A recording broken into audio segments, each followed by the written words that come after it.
Okay, so we concluded the past lecture discussing the impacts of climate in civil engineering, climate change.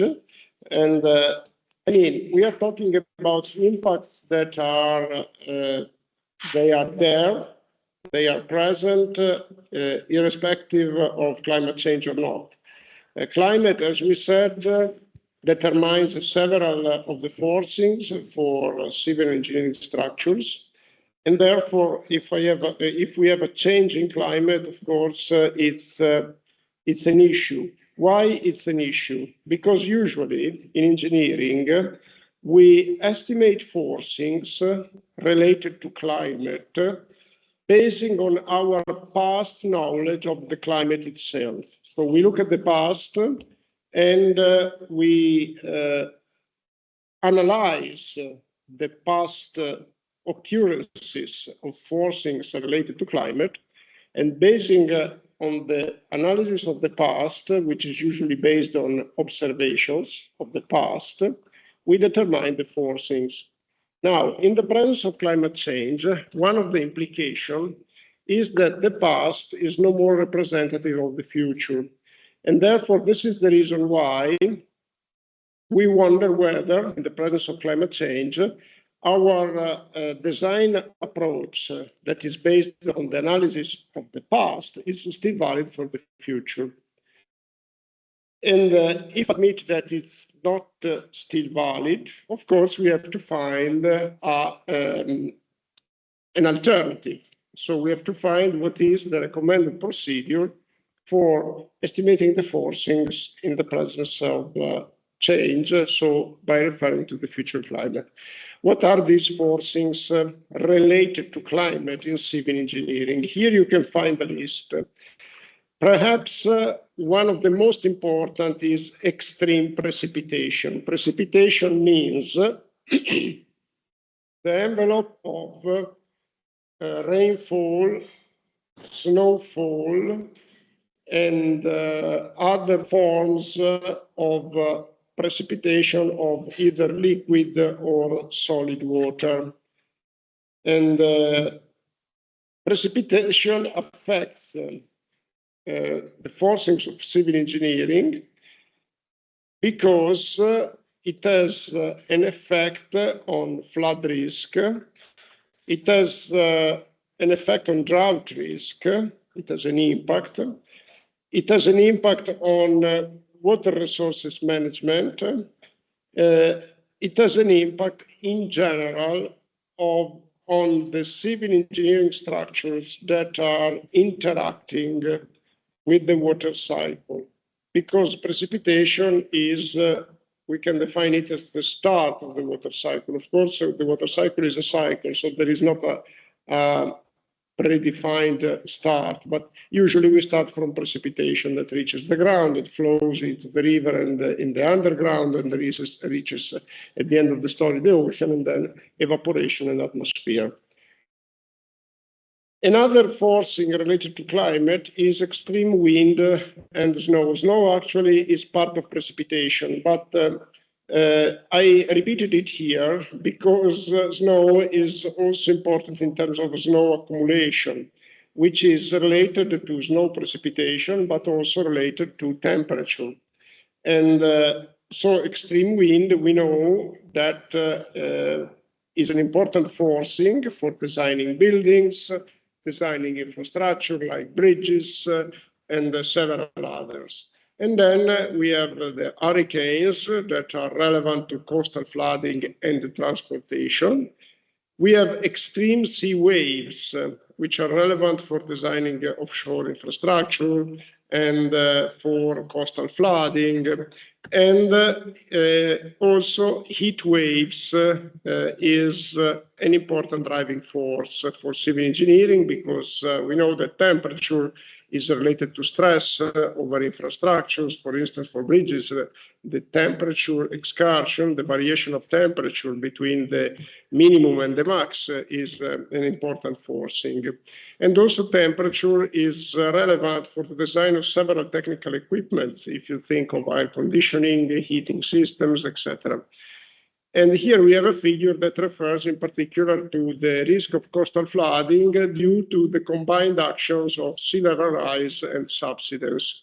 Why I think this figure is very relevant? Because we always have to combine the effect of climate change with the effect of other changes that may occur over the land, may occur in the societal conditions, in the economic conditions, because it is the combination very often of several critical conditions that leads to the occurrence of disasters. Remember, usually disasters and the occurrence of natural, what we call natural disaster, natural because it refers to disasters that are originated by nature. The occurrence of this disaster is determined by the concurrency of several drivers. Usually there is a combination of an extreme event plus lack of preparedness as in this case, sea level rise and coastal subsidence, which determines critical conditions. And this is one of the reasons why the effect of the climate change, the impact of climate change is not the same everywhere. There are some part of the land that are not sensitive to climate change. There are other parts where even a small change in climate may determine disasters. And one of the reasons is precisely the fact that in those parts that are more sensitive, probably there are other critical states of the system that combine with the effect of climate change. And in this case, it's land subsidence with sea level rise. And you see that, sea level rise is now occurring with a rate of about 10 millimeters per year. If we look at the average of sea level rise in the past 30 years, it's about 3 millimeters per year. And so we talk about a rise of about 15 centimeters of global sea level from 1850 to today. So you see that it's not very relevant, but if you combine it with the subsidence, which is occurring in some coastal areas at twice this rate, you understand that the combination may lead to very critical situations. And this is, for instance, the case of Venice. Venice, there is sea level rise, and there is a subsidence of the Venice lagoon, which is a natural process, which can be accelerated by extraction of gases by humans, but it's also a natural process. And the combination of the two drivers, of course, led to the need for building the moats. The moats, is the system of barriers that protects the Venice lagoon from the high water, the high tide. So it is this kind of combination that we need to take into account. And this leads us to a system that is affected by a lot of complexity. Complexity means lack of predictability, difficult to make predictions. And let me say that it is debated the effect of climate change on other drivers, like, for instance, seismicity or the risk of volcanic eruptions. You may read on some references that indeed seismicity is affected by climate change. And you may read that also volcanic risk is affected by climate change. Now, if you look for explanations for these connections, you realize that they are a bit weak. Because what is the connection between seismicity and climate change? It's, for instance, changes in groundwater level. If you change the groundwater level, then, of course, there is a change in the internal system of the underground, which may lead, for instance, for strong decreases of water level in the underground level of the water table, may lead to instabilities. Instabilities in the geological setting, which may lead to increased seismicity. And the same for volcanology. You understand that volcanology is related to the stability of the underground, of the deep underground, which may be affected by a change of precipitation. On the other hand, you understand from an engineering point of view that this connection is quite weak. It's much weaker than the connection between extreme rainfall and therefore flooding and engineering design. So the engineering design against, for instance, the risk of earthquake is not really affected by climate change. If you ask the specialists, they would say absolutely not, because the connection is very weak.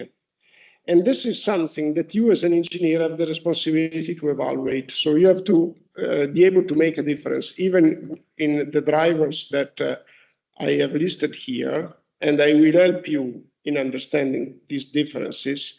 You have to make a difference between the drivers that are very effective, means the drivers that are more affected by climate change and more affects your engineering design, and the drivers that have a weak connection with your engineering design.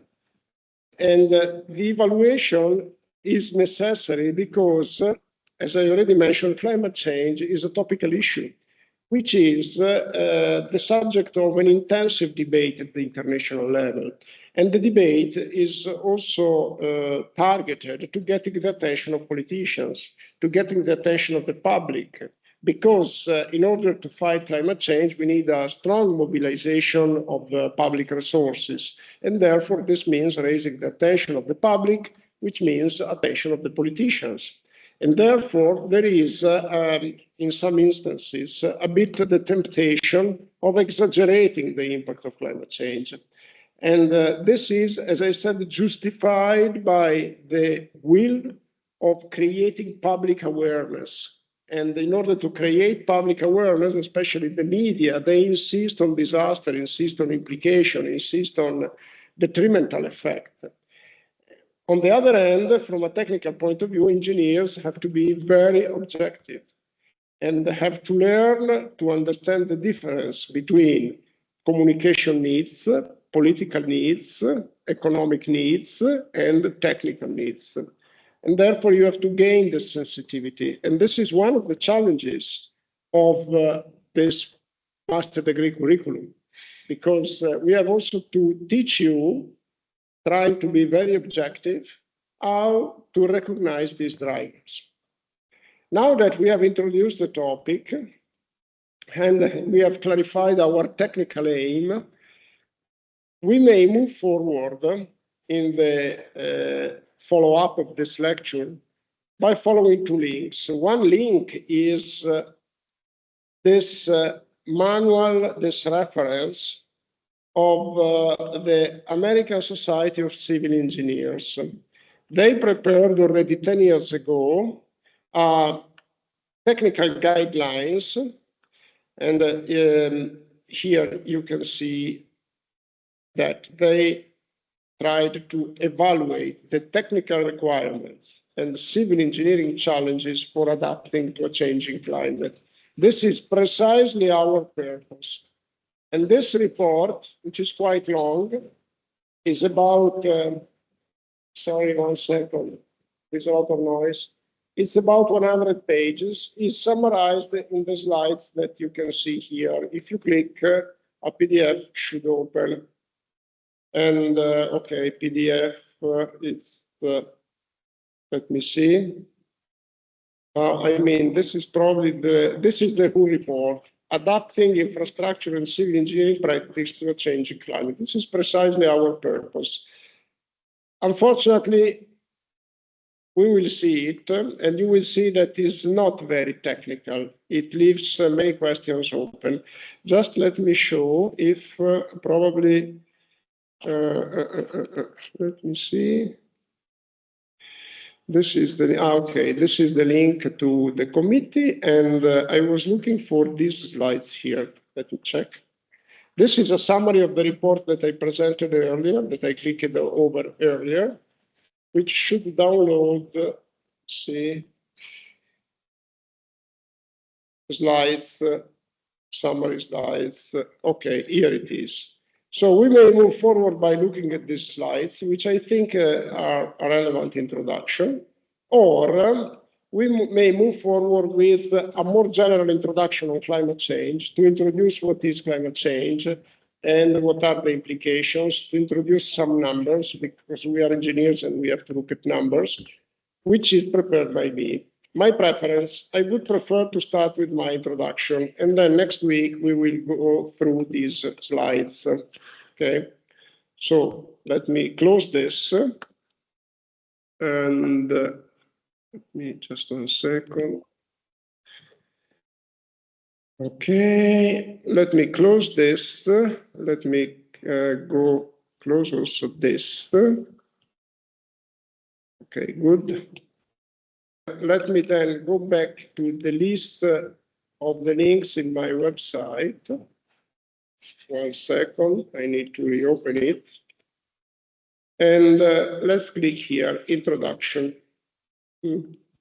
Introduction leads to these slides, which is what I want to discuss with you now, okay? Perfect, and these slides are available on my website, and this is not a web page, it's slides. These are interactive slides, as you will see. So let's go through them. First of all, what is the purpose of these slides? To try to introduce some numbers to define climate change from a technical point of view.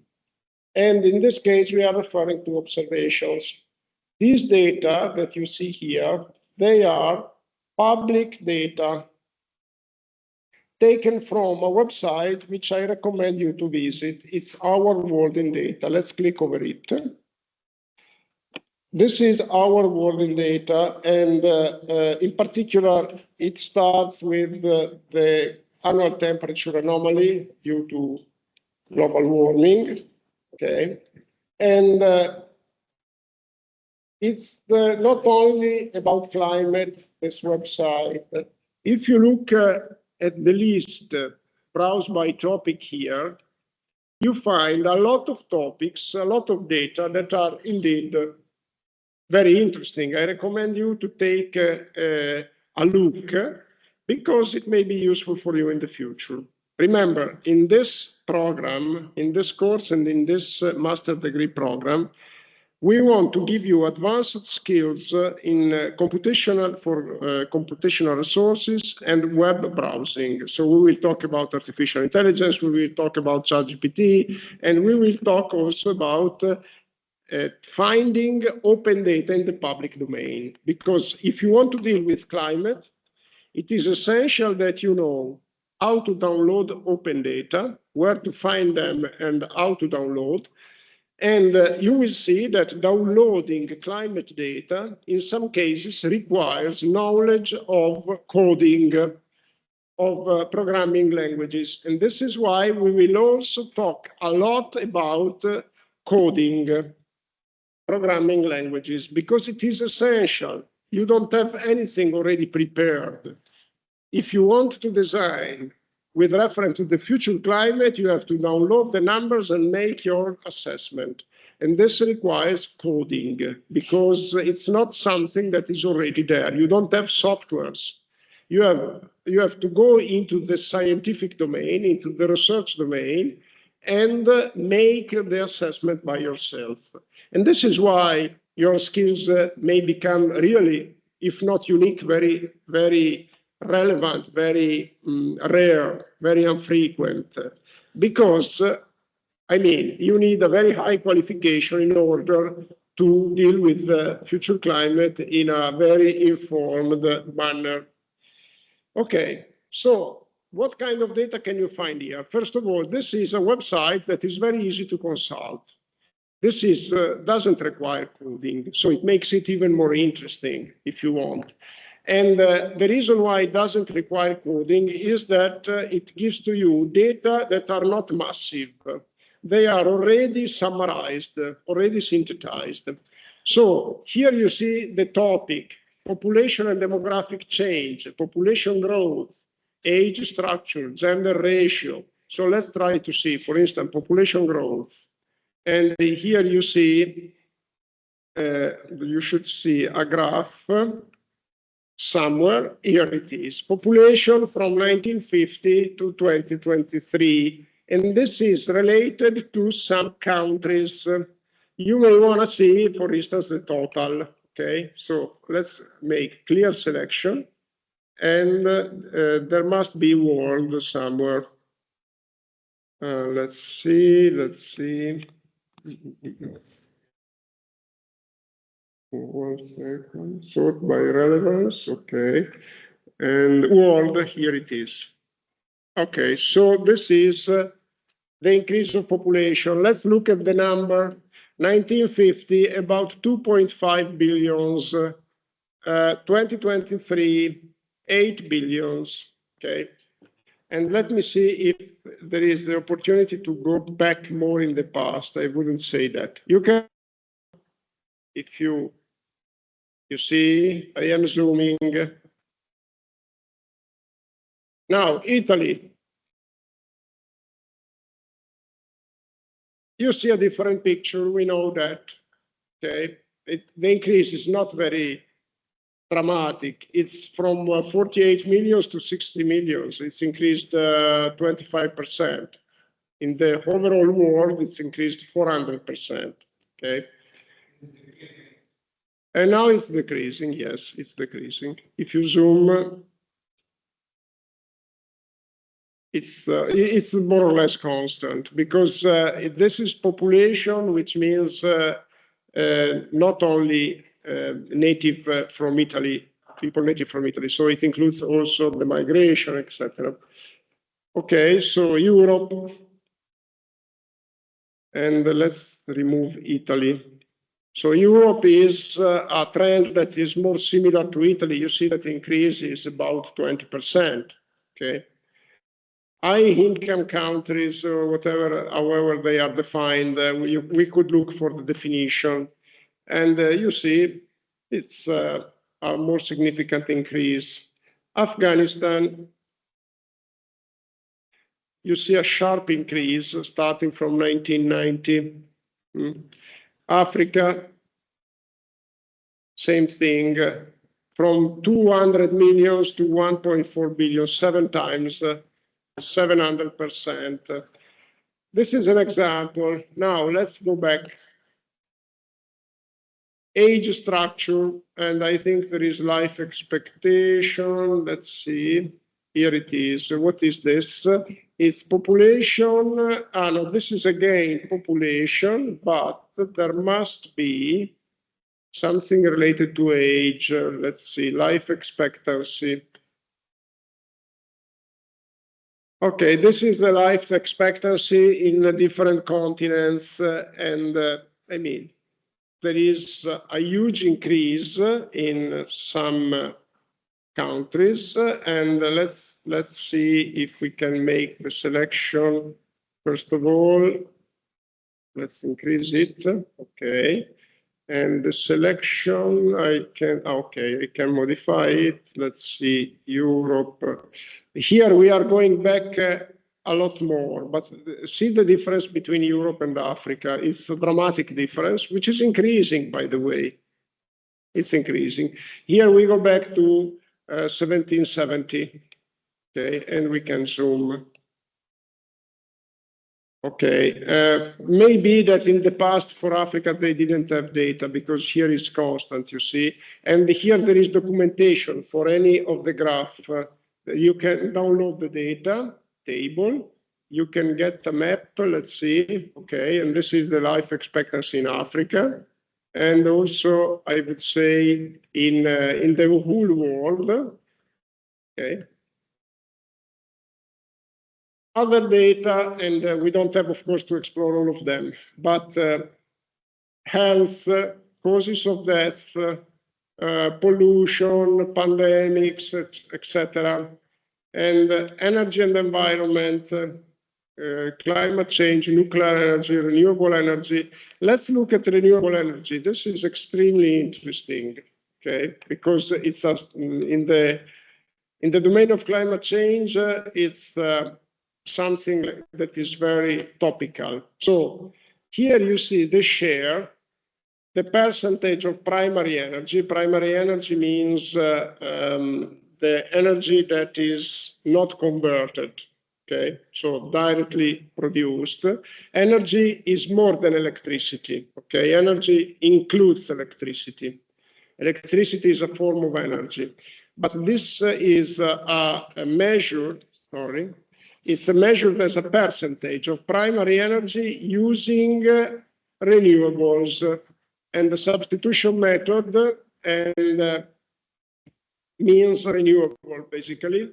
Renewable includes hydropower, solar, wind, geothermal, bioenergy, wave and tidal, but not traditional biofuels. Now, here you see the percentage. So there is Brazil is 50%, United States is 12%, Canada 27%, and Sweden is 70%, is probably due to hydropower. Hydropower generation, because hydropower is renewable. You see the list here. Hydropower. It's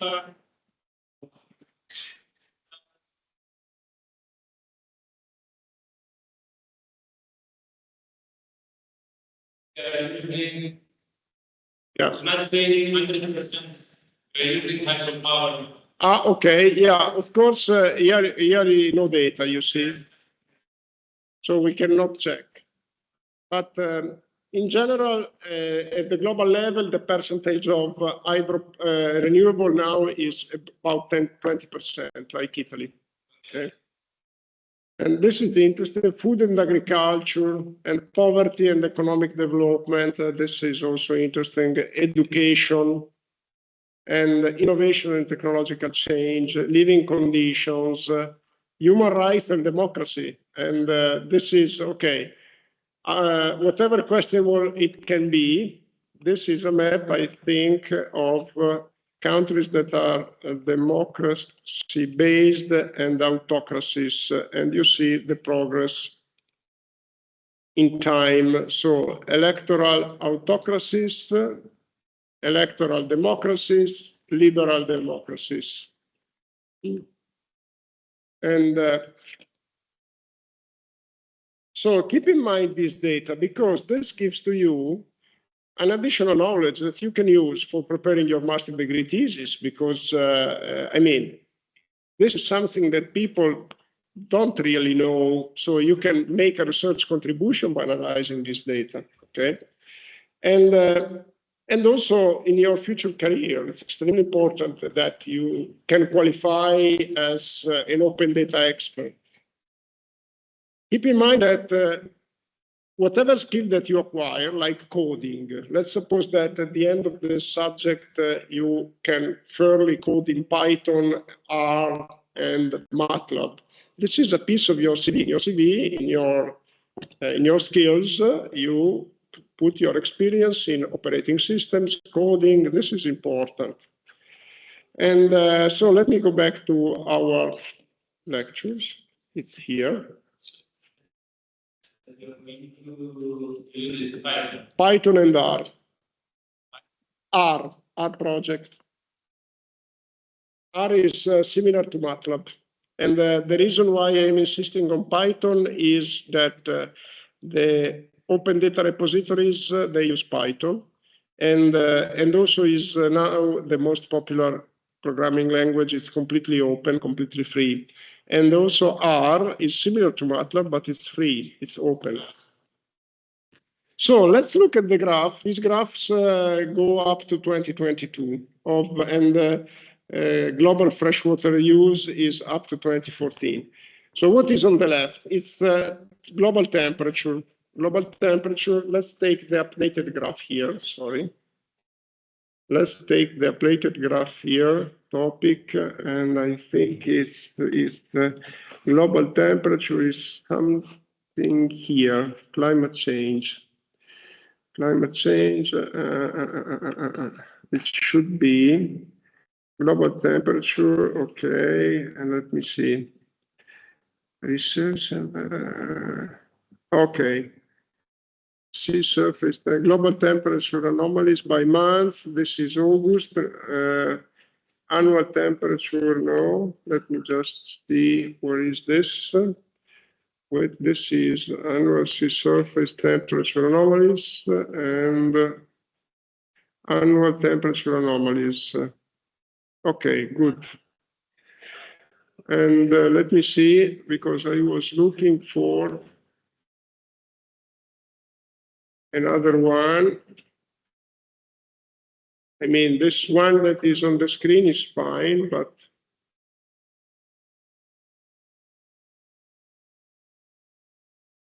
let me see.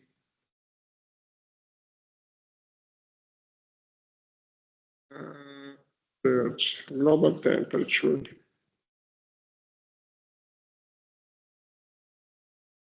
Global warming, annual temperature anomaly. Okay, this is the graph that I wanted to. This is the same graph that you can see here in my slide. Sorry, the same graph that you can see here. It looks different, but it's the same. It looks different because in the other slide is more compressed. So this illustrates a graph that is very popular. Is the progress of global annual temperature. Annual means annual average. Okay. And from 1850 to 2025. First of all, an important information. When you look for the graphs of observed climate data, they start from 1850 and they may go into the future up to 2100, 2100. Why do they start from 1850? Because monitoring of climate started systematically around that date. Before than that, there were no widespread measurements of climatic variables. If we look, for instance, at rainfall, that is very easy to measure. You put a tank outside and every day you go there and measure the water depth, which is in a dry day 0, in a wet day is something. This is very easy, but still we don't have any measurement of rainfall before 1700. The longest daily rainfall series in the world is the series observed in Padova, and it starts on 1725. So what is the reason why people didn't have earlier the idea of measuring climate, while they started like 3,000 years ago measuring the movement of the star and try to understand? The reason is probably a reason of a need. So now we are used to a world where there is creativity, there is curiosity, there is a strong impulse to science, to understanding nature. In the past, they had less resources and they had to set priorities. And therefore, they didn't really they needed to study the stars to get oriented while navigating the sea, but they didn't probably need to measure rainfall.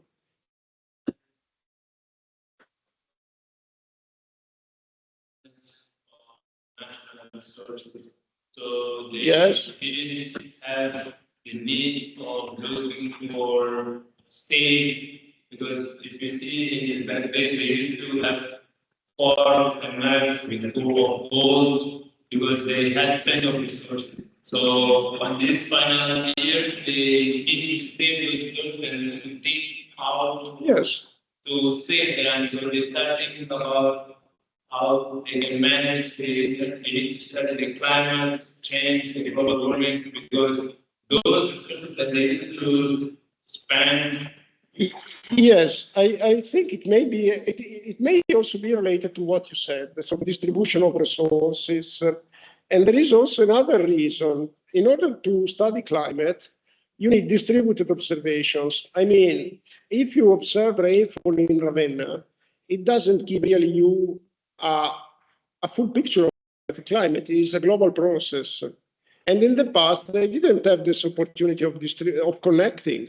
And so I think that now it's after the internet, after the web, that we could really start, we had computational resources available, we could really start in trying to better understand climate. I think this is the reason also, one of the reasons. And to give you an example, in the past, people didn't realize that floods were caused by extreme rainfall. because in some cases they were flooded with no rain. Can you think of, for instance, a huge river like the Danube or the Po River or the Zambezi, sometimes, or the Nile, they were flooded with no rainfall in the middle of a sunny day. And there was no communication. So they postulated that the water was coming from the underground like an eruption. They thought it was a kind of eruption of water. They didn't realize, and the first one who postulated that it was extreme rainfall causing floods was an Italian monk during the 1700s, 1600s. So his name is Beniamino Castelli, I think. I'm not sure, or I'm not sure about Beniamino. The family name was Castelli. And so to give you an example of how young is our knowledge of climate. So basically, any graph that you will see of climatic variables start from 1850. And this is the so-called instrumental period. When we listen about the instrumental period, is the period from 1850 to today. Okay? And given that this is very short, because climate processes, their dynamics is external over very long time scales. So given that we realize now it's too short to get a full understanding of climate dynamics, and then people is trying to look further in the past by using paleoclimate data, like tree rings, like limnology, so sedimentation, or other kind of like carbon-14 information. But these are not really observed data. They are reconstructed data.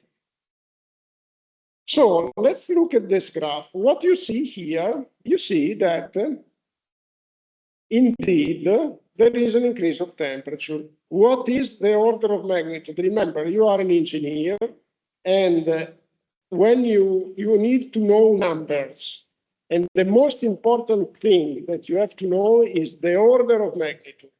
Can you imagine if in an interview somebody asks you like a question like, what is the specific weight of the concrete? And you don't have any clue. So instead of saying 2,500 kilograms per cubic meters, you say something like 50 hundredths, twice that. Can you imagine what is the feeling of the person who is interviewing you? So, I mean, if you don't know the exact number, it may not be a problem. But if you don't know the order of magnitude as an engineer, it's a huge problem. As an engineer, you have to get a full perception of the process, a very good perception. It is the basis for a good design project. So you have to estimate, to design a bridge. And you have a clear idea of what are the forcings in general, I mean, orders of magnitude of the forcing. Is it possible that a suspension bridge is 5 kilometers long? No, it's not possible. The longest suspended bridge is the bridge on the Dardanelli Strait, which I think is something like 1,600 meters. And the Strait of Messina Bridge will be the longest in the world suspension bridge. And so the order of magnitude is extremely important. So when we talk about global warming, is an issue that everybody knows. If I asked you, do you know global warming? What does it mean in order of magnitude? How much the temperature is increased at the global level from 1850, the so-called instrumental period or pre-industrial period? So look at here. It's about from zero, because the graph is centered over the start of the picture. So they drew a line over the average in the first years, and the zero is set there. So this is no, sorry, it's anomaly. It's anomaly. You see, anomaly. So it means difference with respect to average, and the average is the average of the first years. So you see from 0 to plus 1.4, more or less. This is the order of magnitude. Actually, if you take a moving average, you average over 10 years, the increase of temperature is about 1.3. And this is extremely important that you know. It cannot happen to you after a degree on climate change, in climate change adaptation, that you say something like 10 degrees of global warming. It's not realistic. You may remember the Paris Agreement. The Paris Agreement established as a target not to pass plus 1.5. And here you see that indeed we are very close, or someone says that in 2025 we passed plus 1.5. Now, let me see, the last data is 2025, so it's up now. So it looks like from 2024 to 2025, there is not a huge increase. We will see, okay? Now, if you look at this graph, besides the warming, what can you see? You see that there are up and downs, okay? So up to 1900, everything seems quite smooth. And then there is a period, a cold period, and then a warm and increasing trend up to 1945, and then the so-called global cooling. It's a period from about 1945 to 1980, 1977, 1980. So it's about 35 years of global cooling. Cooling means with respect to the previous period. And then we have the sharp increase in the past 35 years. We know that it's about started in the middle of the 80s, beginning of the 80s, or some people say beginning of the 90s. There is the sharp increase. Still in this sharp increase, you can see that from 2024, here it is, 2004, 2005 to 2014, there was no increase. This is a period, this is called the hiatus, the global warming hiatus. There was a kind of stabilization, and then again an increase, sharp increase from 2012, 2014 to 2017. Another stabilization, and then we had an increase in 2023, 24 and 25.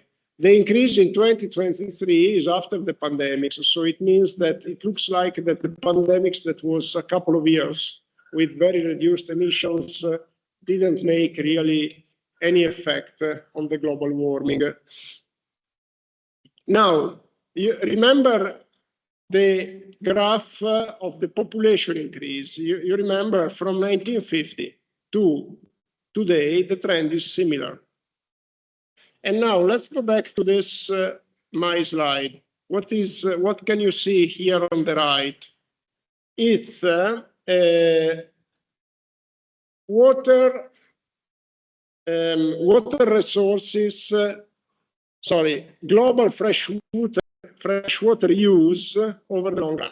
From 1950, you see a sharp increase. And of course, because people increased in number, and therefore they use more water. And it's not only that, it's the fact that the social welfare is in some countries increased, and therefore our demand for water. And also irrigation.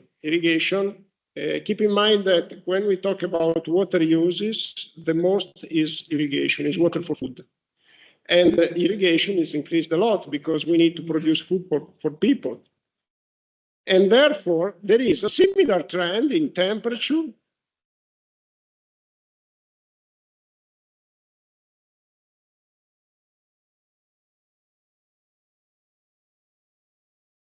Yes, of course. Cooling of industries, yes, there is also an industrial water use that is increased. Anyway, in terms of global water use, that is similar to the European water use, you have these percentages over the total. 70% is irrigation, water for food. About 15% is civil use, drinking water, and the remaining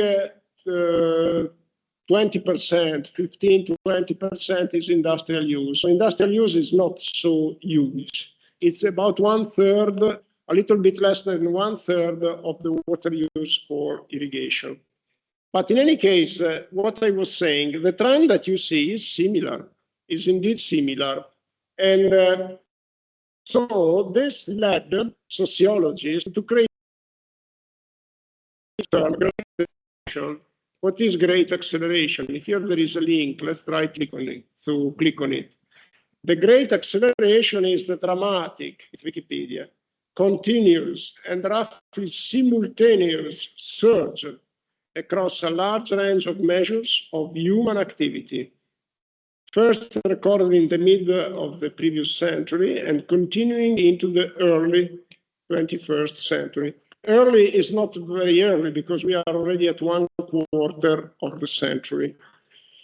Okay, and this great acceleration suggests that there might be a link, for sure, between water consumption and the increase of population, but also the global temperature. It may be linked, this increase of the global temperature, to this great acceleration. Maybe that a larger number of people means larger emissions and therefore warming, or maybe something different.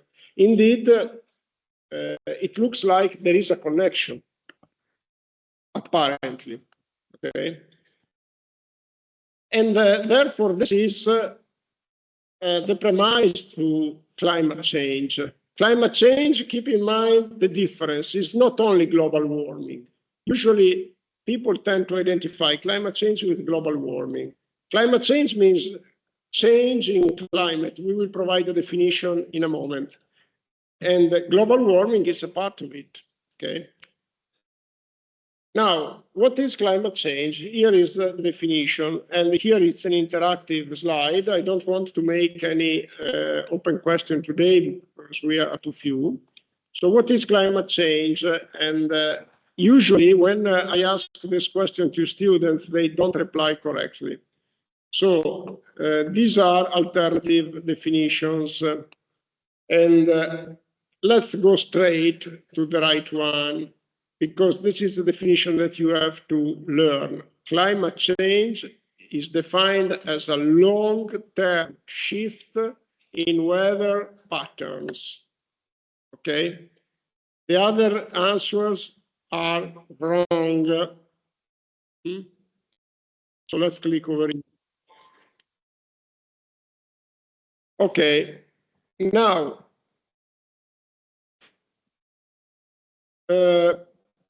how is climate defined? Okay, and how is weather defined? Okay, here is the definition. So let's complete it. Weather refers to the day-to-day state of the atmosphere, such as the combination of temperature, humidity, rainfall, wind, and other factors. Climate describes the weather of a place averaged over a period of time, often 30 years. Okay, so check, perfect. Okay, climate is something that can be expected to happen in general, like a cold winter season, whereas weather is what a person might experience on any given day, like a snowstorm in January or a sunny day in July.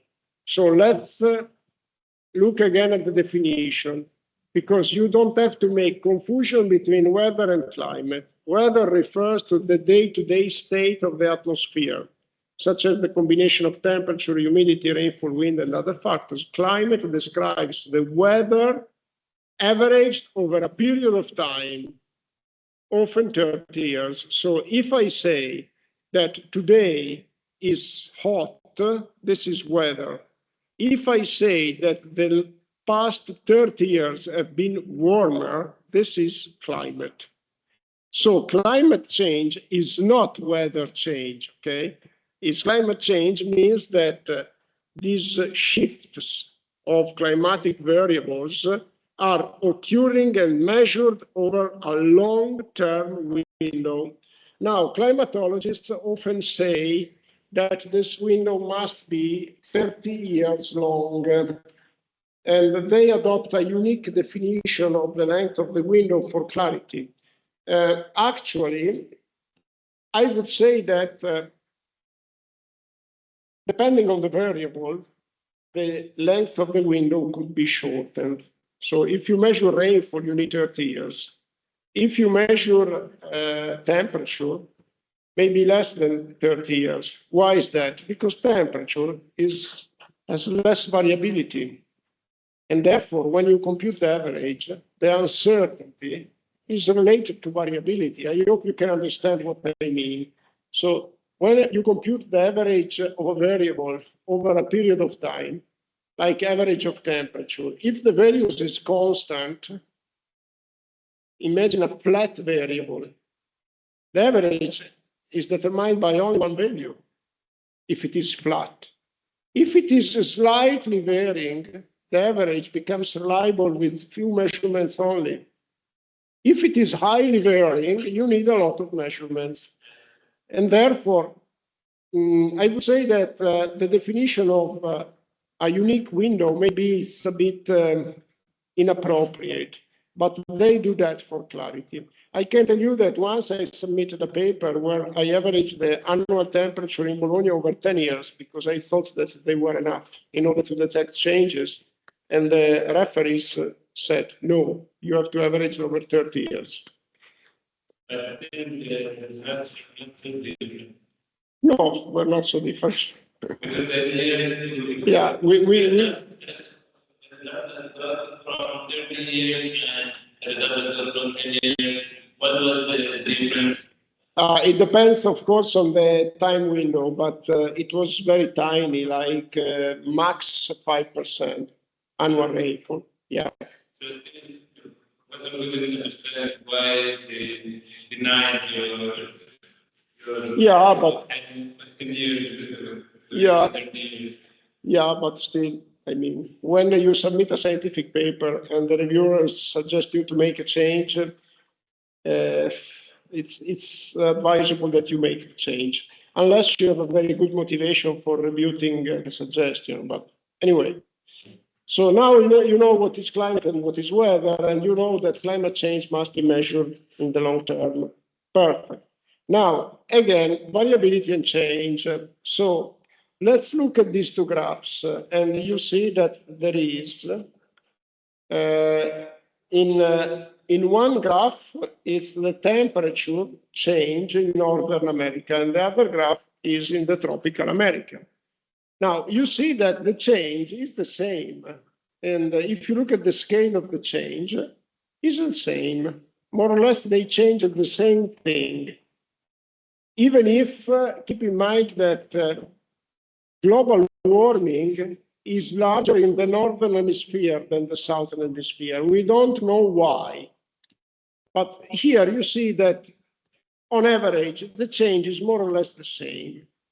On the other hand, you see that the picture, the red picture of tropical America is clearer. And it is more difficult to get an interpretation of the blue graph.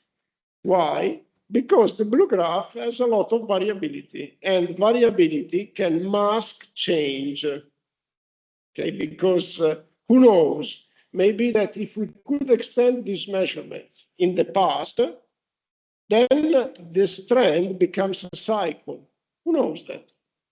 And so you understand what are the critical issues related to interpretation of climate change.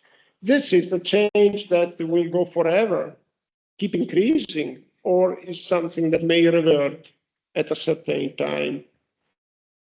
So keep in mind the difference between variability and change. You have links here if you want to get the Wikipedia definition. Okay. So variability is how spread out or closely clustered a set of data is. Change, as we know, because we already defined it, is a long-term shift in patterns.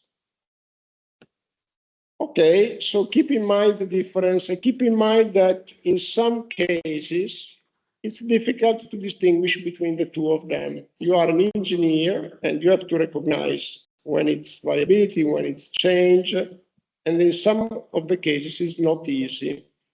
So you start understanding why climate change is so debated, okay? And if you look over Google, and okay, here we are, over Google, and you search climate controversy, or, okay, let's see, there is a Wikipedia page, list of climate change controversies.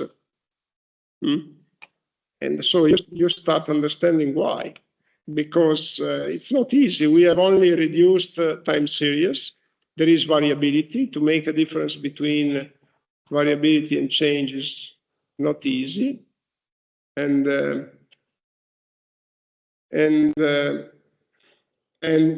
you have heard about climate change deniers. You have heard about the controversies around climate models, the scientific consensus on climate change. And so it is.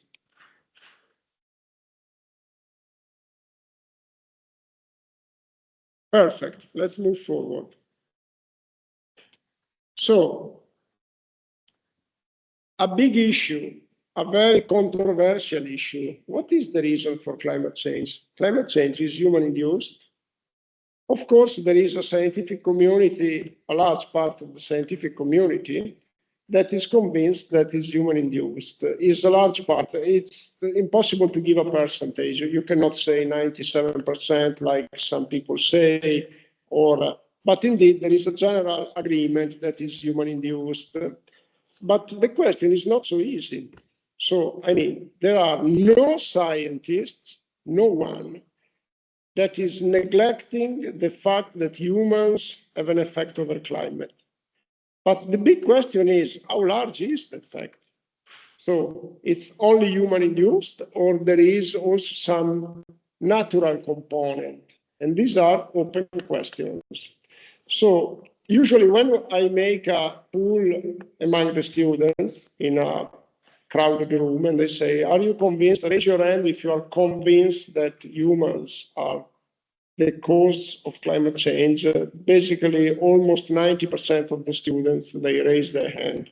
But when I ask why, and I propose these explanations, or I ask the students, tell me why, what is the reason why you are convinced? Very often, people say global warming is occurring with unprecedented speed. So they say the changes that we see now never occurred before with this magnitude. So the reason must be humans. And some people say, well, the scientific community agrees, and or the media agree, and therefore I trust the media, I trust the scientific community. And almost none gets the correct answer, and the correct answer is this one. Climate models cannot explain current climate change unless anthropogenic forcing is considered. Keep in mind that global warming occurred in the past with the speeds that are comparable to what we observe today, and the consensus is not a valid reason for supporting a scientific interpretation. You may remember the story of Galileo, okay? And Galileo now was forgiven. The Pope, I think it was Johannes Paulus II, who apologized after 500 years for the behavior of the church against Galileo. So basically, it's important to have the clear answer in mind, which is a good answer. I mean, we have climate models. We can simulate the climate. And if we don't introduce the rise of CO2 concentration caused by humans, we cannot explain the current warming. On the other hand, it's important to keep in account that this is a model deduction. It's not a theoretical deduction. It's or let's say the model is supported by a theory, but still it's a model that gives the answer, okay? And the model is an approximation of the climate system. It's not perfect. And the demonstration is that when you look at the output from climate models, you see that sometimes they are good, sometimes they are wrong. And there are several models available, and they don't agree each other. And this is why we try to understand future climate by using many models. So this is the answer. Okay. And here, the most compelling evidence of anthropogenic influence on climate is provided by climate models, which reflect our current understanding of climate processes. Perfect. Let's move forward. Some numbers are important. We already said that. So global temperature is raised about 1.3. Temperature increased more in the northern hemisphere. I already mentioned that. Sea level rise, it's about from 1880 to 2020, it's about 21 centimeters. Global CO2 emissions, this is an important number, have raised of a factor of 7 from 1940 to 2020, and from about 5 to about 35 billions of metric tons per year. Global CO2 emission per capita increased less than that. They only doubled from 2 tons in 1940 to about 4.5 in 2020. So this is supportive of the interpretation that, of course, global CO2 emissions have increased for the increase of the number of people. CO2 concentration in the atmosphere increased about 25% from 1880 to 2020. If you look at the pre-industrial period, we are at about, I think, we are close to 2 CO2, so close to doubling. Global economic losses from weather catastrophes are about 300 billions of US dollars per year, steadily increasing. And 2023 was the hottest year on record, also 2024, and maybe also 2025. You have seen that it's going to be close to 2024, but probably a bit warmer. Yes, question. Yes,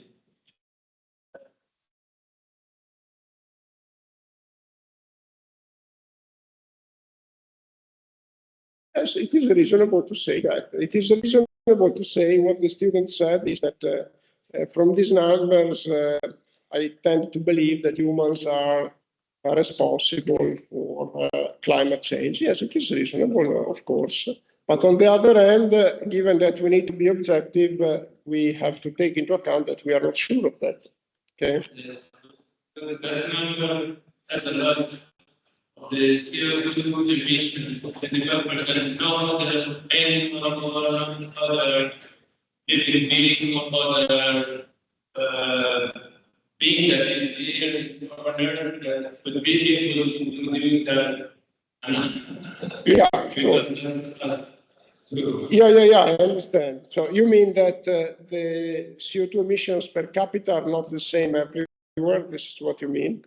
Or sorry, because I mean that if the CO2 emission, the CO2 concentration will 25% from 1980s to 2020, I'm saying that if it was not for the human beings, no other living being would be able to produce that.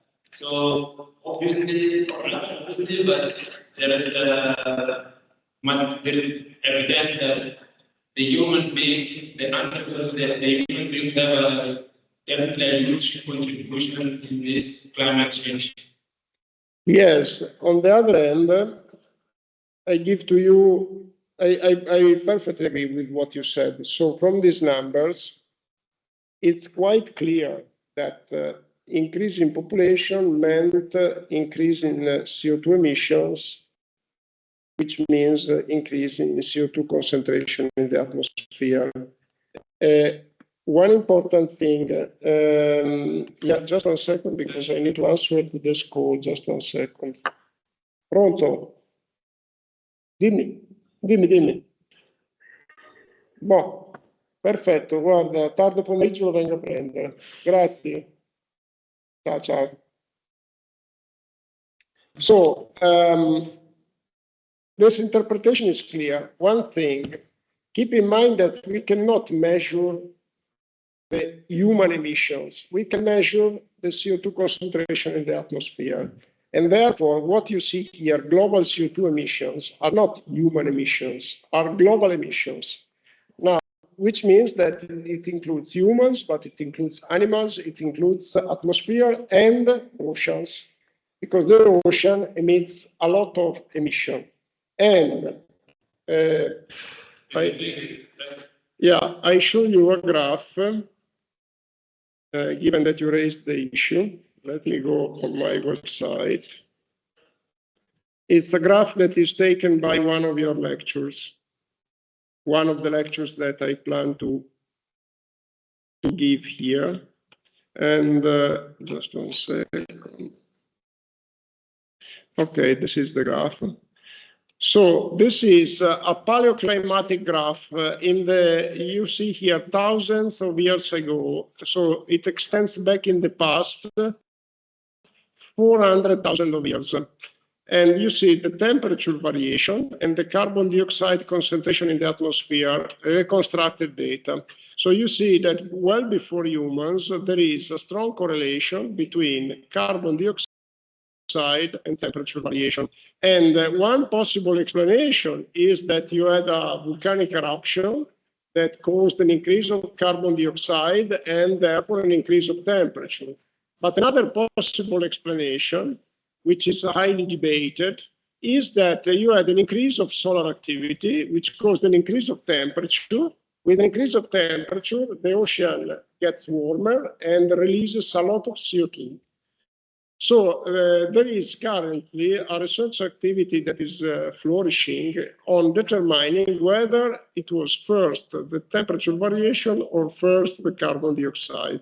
And the results are not really in agreement between different groups of scientists. Somebody says that temperature is anticipated, and somebody says that carbon dioxide anticipates temperature. So this just to clarify that, the interpretation is not easy. Okay, now let's move forward after these numbers. So negative impacts, and this is extremely interesting to us. So first of all, look at this definition from National Geographic, which I believe is a balanced source. Earth is warming up. There is no doubt. Another thing that nobody questions, global warming is a reality. There is no question on that, okay? If you listen to somebody saying, no, it's not true because, no, global warming is here. Look at the glaciers. They are retreating everywhere, with exception of a couple of glaciers here and there, but just so Earth is warming up. And humans are at least partially to blame, at least, which means they may be totally to blame or at least partially, which means that what I said before, no one neglects the human influence. The question is to quantify the at least. The causes, effect, and complexity of global warming are important to understand so we can fight for the health of our planet. And this is the reason why we engineers need to gain some understanding of the causes and the dynamics of climate if we want to design projects that help us to mitigate and cope with and adapt to climate change. Global warming impacts the environment, changes the seasonality of several natural processes, and has potentially negative impacts on the global health. Okay? And global warming is not uniform. For example, the Alps are warming up with a faster rate with respect to the global one, and the impact on agricultural practices, water resources, dynamics, and management is extremely important. Okay? So global warming is something that we have to deal with. And also, it's a reason for raising sea level, a reason for the increase of energy in the atmosphere, which means extreme rainfall, extreme wind, and this is why some structures may have collapsed, some engineering structures. So it is the negative impact includes the weather extremes. I don't spend much time on this slide. It's self-explaining, and climate models show that weather extremes may be exacerbated by global warming. And if we look at the simulations by climate models, we increase the temperature and we get higher extremes. So one important thing about this slide, or two important things. First, when you discuss about climate change and the impact, make clear if your assessment is based on data or model simulation. This is extremely important to clarify. As an engineer, if you have to defend your project and you speak to a court, if you say that you based your assessment on data, you are much more credible than saying I based my assessment on a model. At least people will ask you, did you check with the data just to see if, okay? Engineers, we are used to base our design projects with data. So when we estimate the load over a building, for instance, the load of people, okay, or the self-weight of a building, we look at the numbers, at the size of the building, the specific weight, and we make an addition, each element of the building, the weight, and we get the self-weight. If we want to estimate the load by a crowd of people, we look at the max occupancy of the building and then multiply the occupancy number by the individual weight of each people estimated, but still with the data, because it's the average weight of people computed with data, and we make our assessment. Similarly, for extreme wind, we measure the wind. For extreme earthquakes, we measure the earthquakes occurred in the past, and we make a data analysis. If you go in front of a court and you say, I estimated seismicity by using a seismic model, they would say, but did you check with the data? Okay, this is the first important consideration. Second important consideration, there are some effects that are clear. For instance, very intense precipitation seems to be higher, short-term precipitation, extreme event.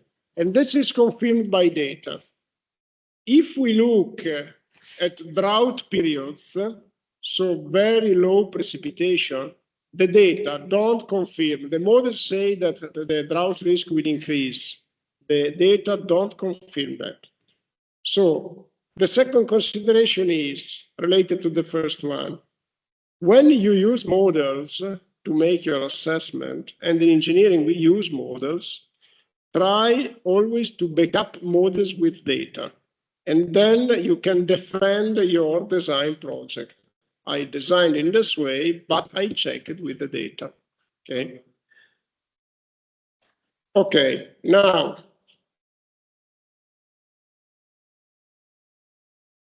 floods and droughts. So if you look at the number of floods that occurred recently, they are increased. So if you look at the data of floods, they are increased. But what is increased? It is increased the damage. And because this is the way in which we usually quantify the impact of floods, the damage, so economic damage, it is increased. No doubt on that. On the other hand, we will learn that the damage is not only related to the occurrence of a flood, it's also related to the value of the goods that are exposed. So if you divide the global damage by floods and you divide it by the global gross domestic product, the increase is no more there.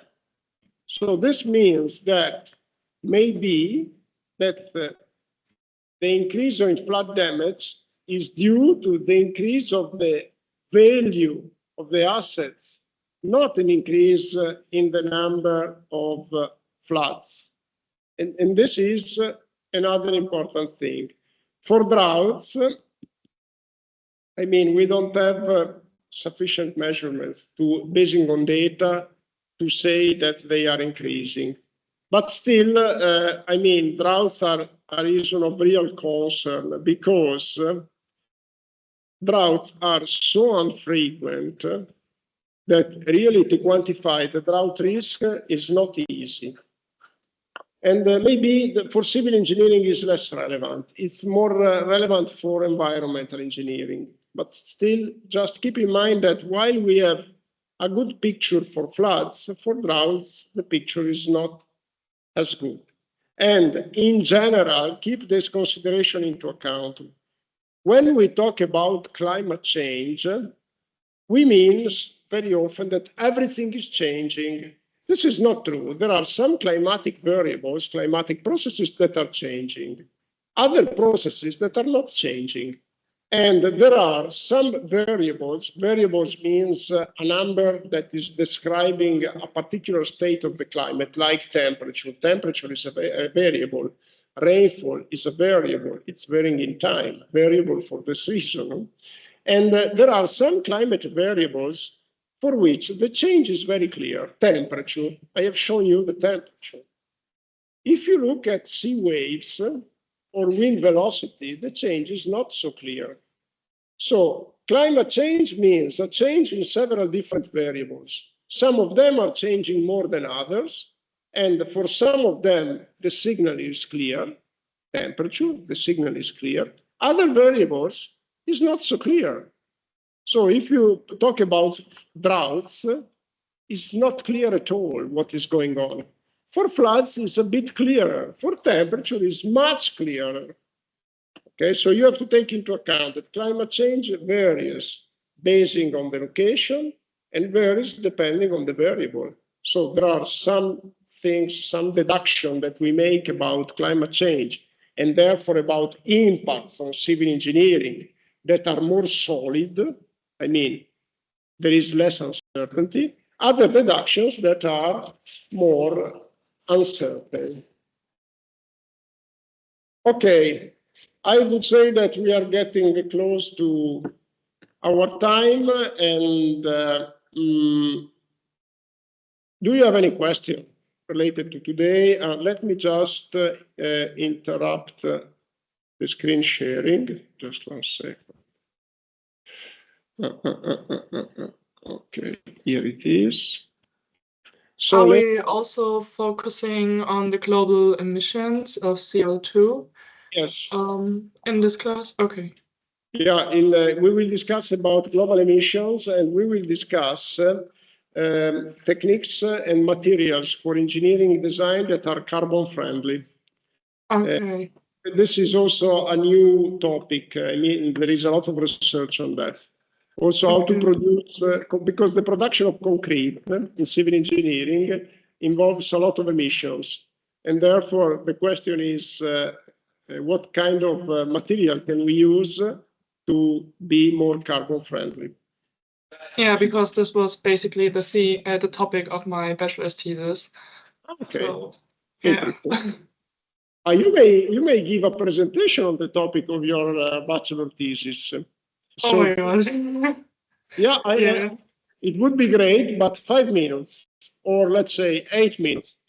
And if you have the slides already there, you make a selection. When you are ready, just let me know, and I give you the word. Okay? Yeah, okay, then I will think about it. Okay, perfect. Okay. Okay, so I will see you next week on Wednesday, same time. Okay? Very good. Thanks. Bye-bye. Thank you.